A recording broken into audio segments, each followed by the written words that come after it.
इस नए और बेहद रोमांचक विश्लेषण में स्वागत है।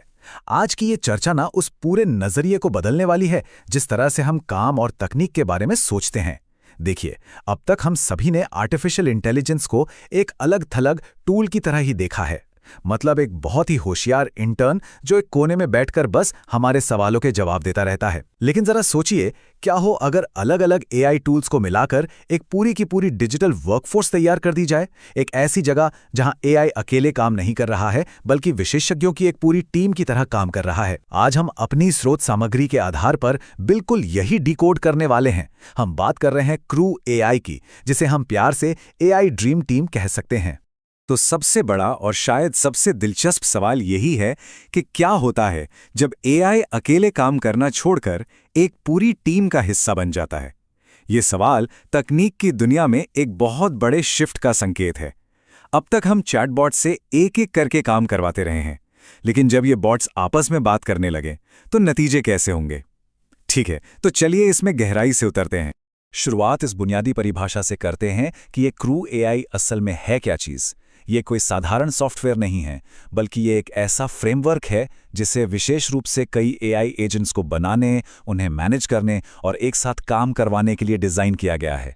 इसका पूरा फोकस सिर्फ एक ही चीज़ पर है, टीम वर्क। जैसे एक ड्रीम टीम होती है ना, जहां हर एक एआई एजेंट की अपनी एक अलग भूमिका होती है, उसकी अपनी जिम्मेदारियां होती हैं। बिल्कुल वैसे ही जैसे किसी कॉर्पोरेट ऑफिस में अलग अलग कर्मचारियों के पास होती हैं, सबका अपना अपना काम और सब अपने काम में एकदम माहिर। भाग 1, एआई ड्रीम टीम से मिले। भाग 2, फ्रेमवर्क को डिकोड करना।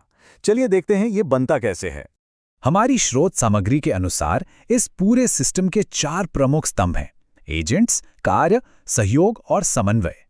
ये चारों चीजें इस पूरी डिजिटल दुनिया की नींव हैं, इसके बिल्डिंग ब्लॉक्स हैं। अगर इनमें से एक भी हिस्सा हटा दिया जाए ना, तो ये ड्रीम टीम काम नहीं कर पाएगी। चलिए इनमें से हर एक को थोड़ा और करीब से समझते हैं। यहाँ सबसे दिलचस्प बात यह है कि ये इंसानी ऑफिस के काम करने के तरीके की हूबहू नकल करता है। एजेंट्स का सीधा सा मतलब है व्यक्तिगत एआई इकाइयाँ जिनकी भूमिकाएं पहले से तय होती हैं। उदाहरण के लिए, एक एआई सिर्फ डेटा खंगालने का काम करेगा, जबकि दूसरा सिर्फ लिखने का।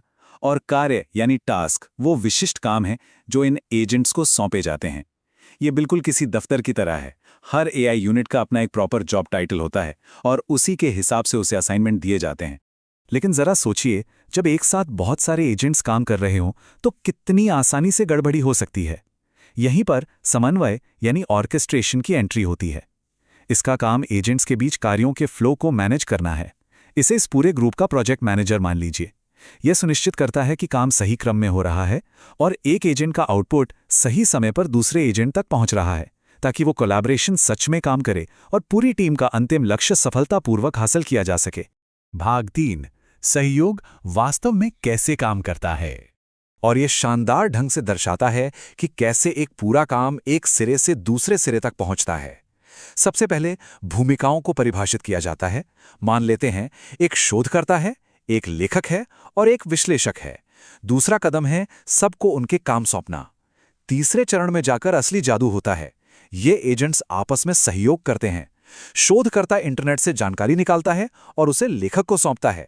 लेखक उस जानकारी से एक बेहतरीन रिपोर्ट तैयार करता है और फिर विश्लेषक उस रिपोर्ट की बारीकी से जांच करता है। चौथे और अंतिम चरण में इस बेहतरीन समन्वय के बाद एक परफेक्ट अंतिम परिणाम निकलकर सामने आता है। यह सच में एक पूरी तरह से स्वचालित डिजिटल असेंबली लाइन है। भाग 4, वास्तविक दुनिया में उपयोग। स्रोत सामग्री में इन बेहद खास उपयोगों पर प्रकाश डाला गया है। हम कंटेंट निर्माण की पूरी पाइपलाइन को ऑटोमेट होते हुए देख रहे हैं। वो भारी भरकम रिसर्च का काम जो पहले हफ्तों लेता था, अब रिसर्च ऑटोमेशन के जरिए बस कुछ घंटों में निपट रहा है। इसके अलावा रोजमर्रा के जटिल व्यावसायिक वर्कफ्लो और डेटा एनालिसिस की पूरी टीमों को इस फ्रेमवर्क के माध्यम से सफलतापूर्वक चलाया जा रहा है।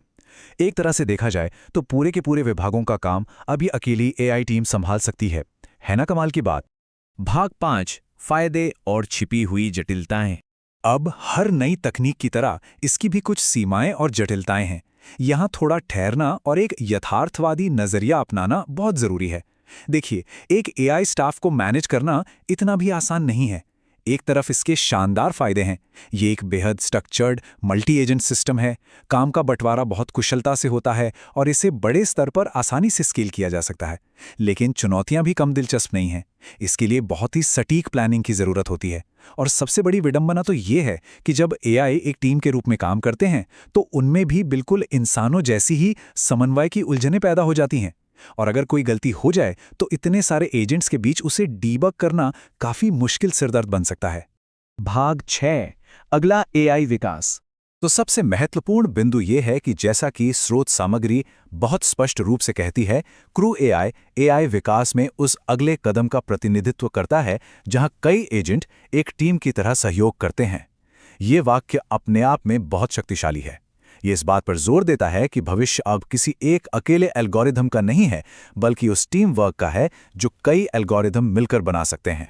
संक्षेप में कहें तो इस पूरे फ्रेमवर्क का असली मूल्य उन समस्याओं में छिपा है जो किसी एक एआई के लिए बहुत बड़ी या बहुत ज्यादा जटिल हैं।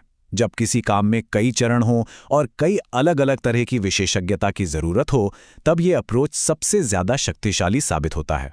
ये अब सिर्फ एक टूल नहीं रह गया है, ये काम करने का एक बिल्कुल नया मॉडल है। और इस पूरे विश्लेषण को हम एक विचारोत्तेजक सवाल के साथ समाप्त करते हैं।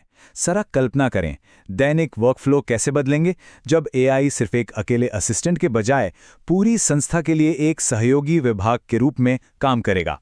भविष्य की उस डिजिटल वर्कफोर्स की तस्वीर अपने दिमाग में लाएं और सोचें कि यह हमारे काम करने की दुनिया को किस हद तक बदल कर रख देगी। इस विश्लेषण से जुड़ने के लिए बहुत बहुत धन्यवाद। इस नए डिजिटल युग के बारे में अपने विचार जरूर दौड़ाते रहें।